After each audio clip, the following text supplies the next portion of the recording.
I am interrupting real quick because I'm going to do a very important update at the very end of this video about our beloved YouTube artist friend, Paint and Hiding. So please stay tuned to the end and watch that update. Thank you.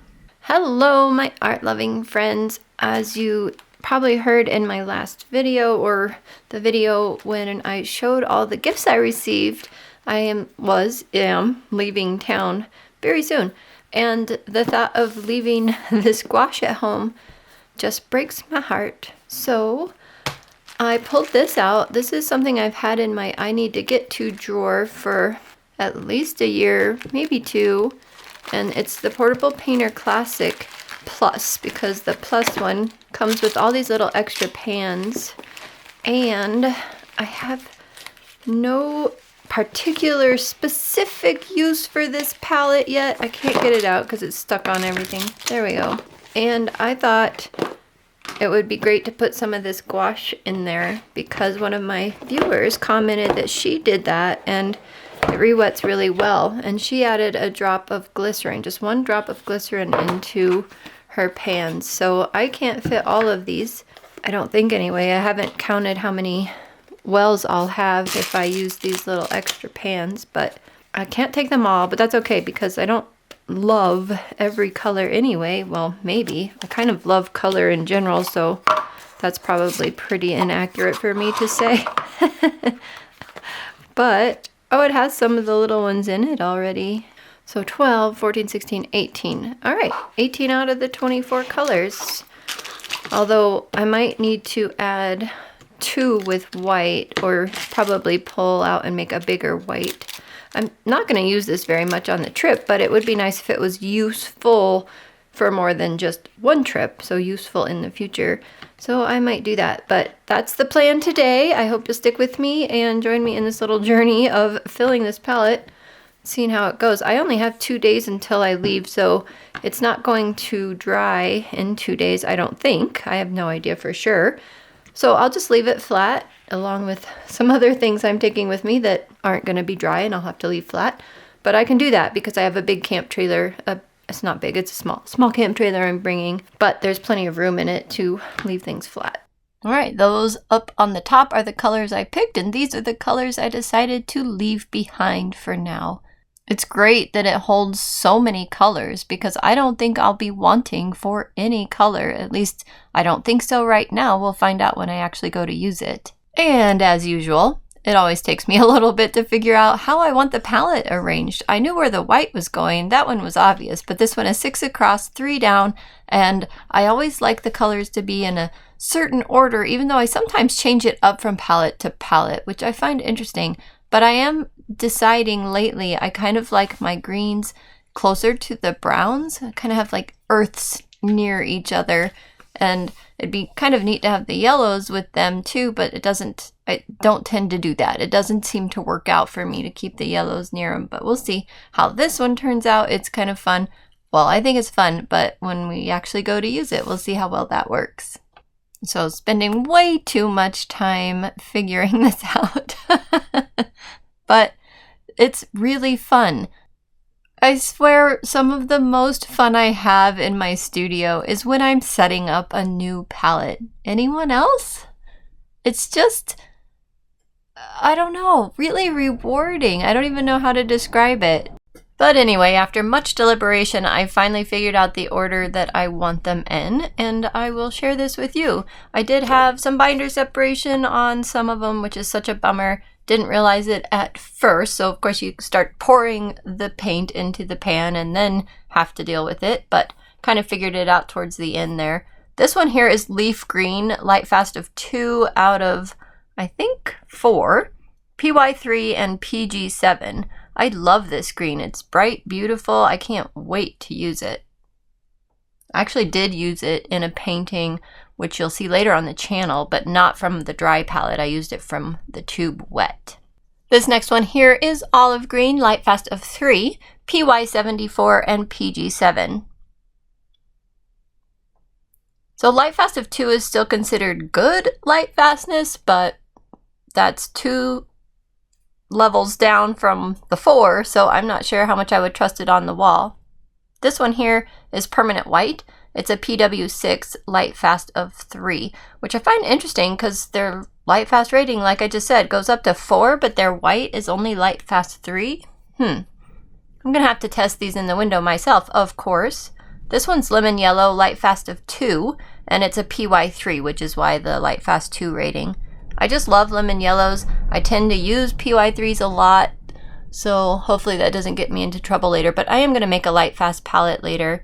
This is Permanent Yellow, light fast 3. It's also a PY3, so it must be, I don't know, different version of PY3 that it gets one more rating.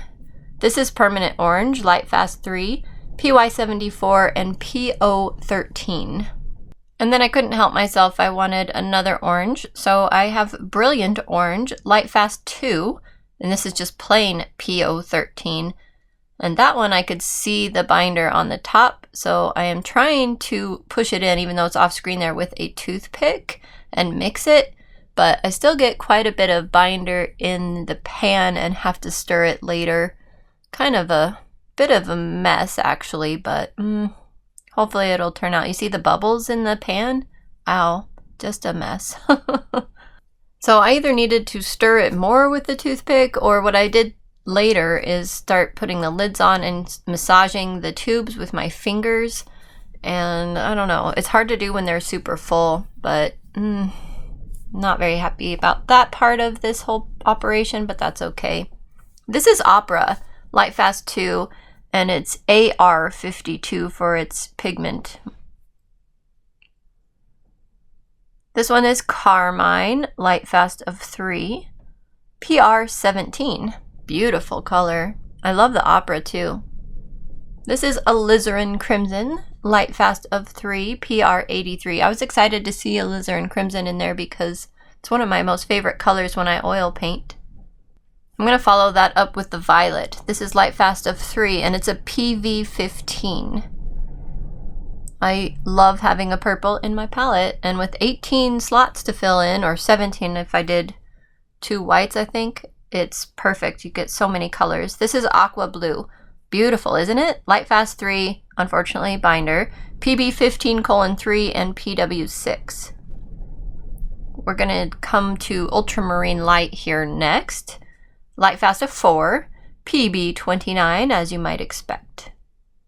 And I think I was massaging that one off camera. I wish I would have done that in camera so you could see it, but just pushing the tube with your hands, kind of squishing it, and then I may have stirred it as well, I'm not sure.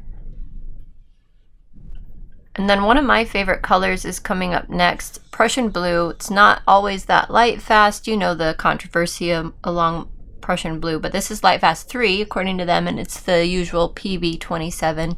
Beautiful dark blue. I decided to go ahead and have Yellow Ochre in here, light fast of 4, PY42. It's not my favorite color, but I do tend to use it a lot, so it's in my palette because usefulness.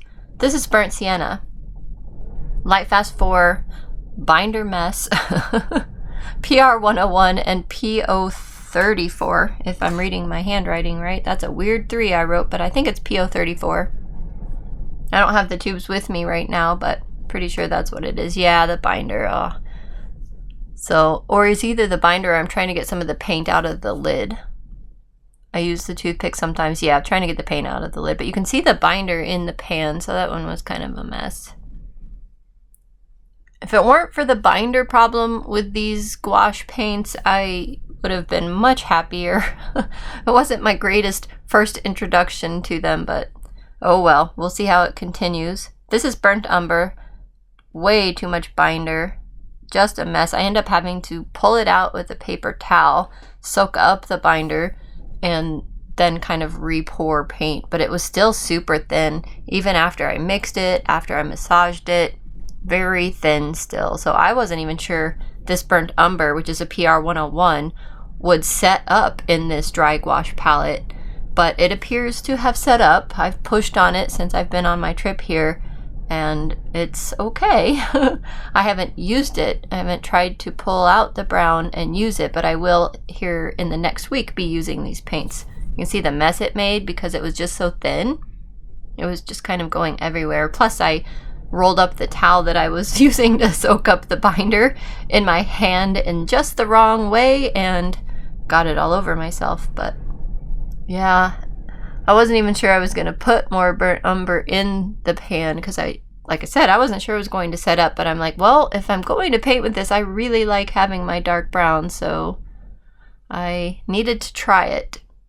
So here I am on screen finally showing you how I am pushing on the tubes to try and massage the binder into the paint a little more. I don't know how effective that is, but it is the best I can do with stirring with the toothpick as well. So, and I tried to put the blunt end of the toothpick. These particular toothpicks have a round end and then the sharp pointy end.